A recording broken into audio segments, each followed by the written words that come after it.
As Mary said, I used to be on the city council in El Paso, Texas. I was born and raised there. El Paso, for those of you who don't know, sits across the Rio Grande from Juarez, Mexico. And we're really two parts of the largest binational community in the world. There are about 3 million people who live in this pass or this valley in El Paso, Juarez. Our economies, our cultures, our histories, our families are all interconnected and interdependent. For example, about $70 billion in U.S.-Mexico trade passes through our ports of entry every year. That's about 20% of all trade between the two countries. There are 7 million crossers who, in pedestrian or vehicle lines, cross our international bridges every year. And the Juarezans and other Mexican nationals who come north, spend about $1.5 billion in El Paso's economy every year.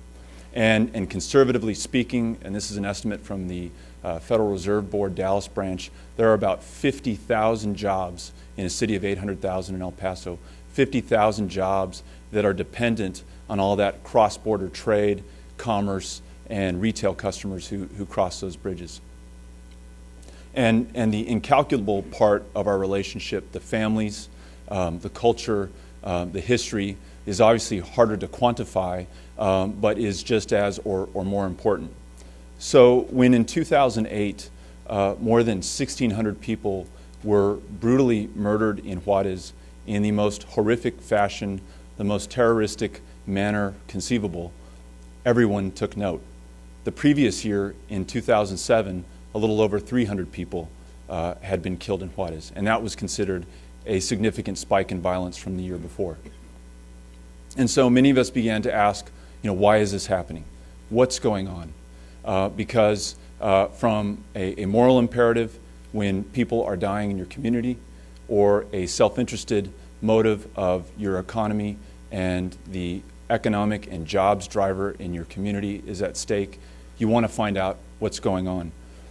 And it became obvious to many of us, and probably obvious to everyone in this room, that the drug war, the consumption and demand for drugs in the United States, the policies of prohibition here, and then the complementary war that was launched by President Calderon in 2006 had a lot to do with what was going on. So in 2009, as Mary described, when a citizen commission came forward and presented a resolution asking that the governments of the United States and Mexico do something to put an end to this problem and to stop the deaths and killing and terrorism in Ciudad Juarez, the City Council considered it, and I offered an amendment to the resolution that we have an open and honest dialogue about ending the war on drugs. And that's about as much as I knew about it. I'd never thought about the drug war. It was at best an abstraction. I knew there were narcos in Ciudad Juarez. There had been spikes in violence in the past as I grew up in the community, but they always seemed to pass and were almost like acts of nature or God that you waited to move along, and then life continued as normal. And so when this resolution came forward and we offered this amendment, it was surprisingly adopted and passed by the entire City Council of the City of El Paso, all 8 of us. And you all probably know how politics work in your hometown. For 8 of us to agree on what to name a street or to what rate to set the taxes in our community is a major battle. So for us to, all 8 of us, agree on perhaps the most politically charged topic of our time really says something about the level of desperation that we felt in El Paso and Ciudad Juarez, and tells you about the vacuum in leadership that we found from Washington, D.C. and Mexico City. You don't want your city councils weighing in on issues like this typically, but in the absence of any other leadership, we chose to do it.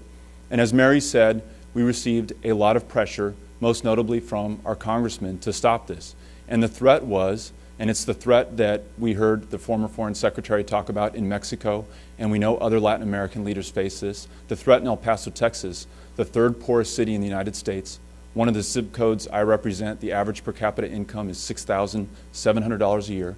The threat was your federal funding will be cut off for the projects in your districts, in your city, if you continue with this proposal. Mind you, it was just to discuss it. It was not, we don't have the unilateral authority to legalize marijuana in El Paso, Texas. We just wanted the governments of these two countries and in our communities to have this discussion, because obviously this was an input to the violence. We lost that vote when we tried to override the mayor's veto, as Mary pointed out, and life went on. And one of the cold comforts offered by the congressman was, there were actually two. One is, this is just bad people killing bad people. And he compared it to a movie that I haven't seen, but he said it's like this movie, The Last Man Standing. We're just going to let them kill each other off, and ultimately there will be one left standing, and then life can go on. And the other thing he said, and this is January of 2009, he said, give this about 6 months and it'll blow over. Well, obviously it didn't blow over. There were 1,600 killed in 2008. There were 2,700 murdered in 2009. 3,111 murdered in 2010. So it obviously got much, much worse. And this was despite the intervention of the federal authorities in terms of the Army. This was despite firing police chiefs and hiring new police chiefs. This was despite every single effort made by the municipal and national governments to try to stem the violence in Ciudad Juarez. And the question came up earlier with Mr. Castañeda about whether there was any real fear of Mexico being a failed state and whether the cartels ever really assumed any territory. And I probably agree with his contention that prior to 2006, that was not the case. But I can just tell you anecdotally that the mayor of Ciudad Juarez lived in El Paso, Texas, Mayor Reyes Feliz, once this drug war started after 2006. And you have to really think, when in human history has the elected head of a city not lived in the city that he's there to run, and not only not lived in that city, but lived in an entirely different country altogether. And that was the case in Juarez during the term of Mayor Reyes Feliz.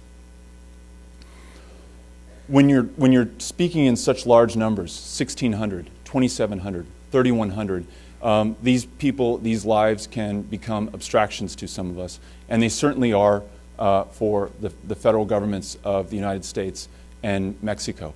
And when you have the Attorney General of Mexico, Medina Mora, saying that all of these deaths represent the weakness, the decomposition, and the deterioration of the cartels, when you have his counterpart here, or actually the head of the DEA in the United States, come to El Paso, Texas, where all this is happening, and say all these murders are a sign of success.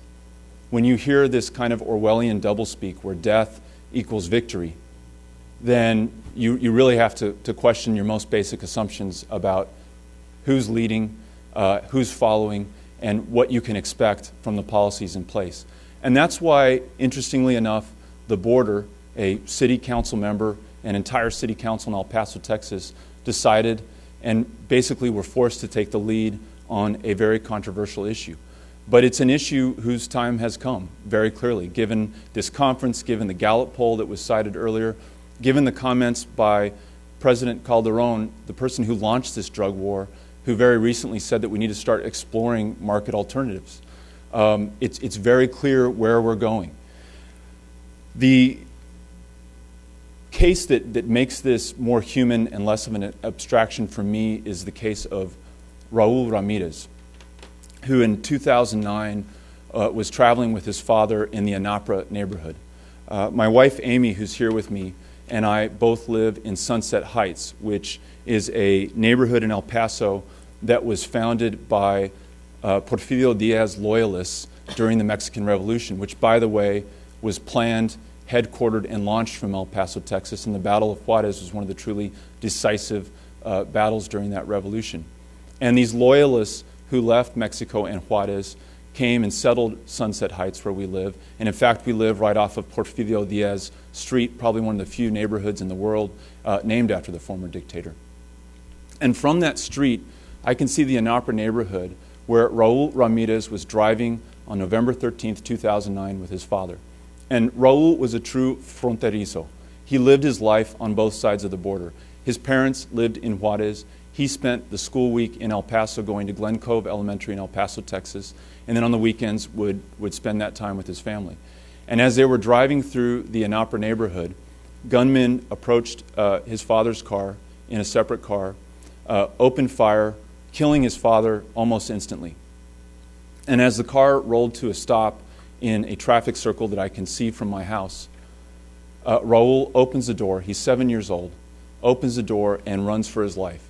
And after the gunmen have checked to make sure that his father's dead, they pursue him, shoot him in the back, and he dies literally hundreds of feet from the U.S.-Mexico border. So when the drug war and these deaths and the horrible terrorism that we see happening in Mexico, and even the deaths in our U.S. inner cities become abstractions, those of us who live in the border and see this happening day in and day out know that it's not, and know that it's one of the most cataclysmic, most terrible things to happen in our community in its entire history. And that's why we have chosen to speak out. That's why I'm here today speaking to you. And that's why I will do everything in my power to end this drug war, because it's literally killing our cities. And I thank you for the opportunity to be here today. Thanks.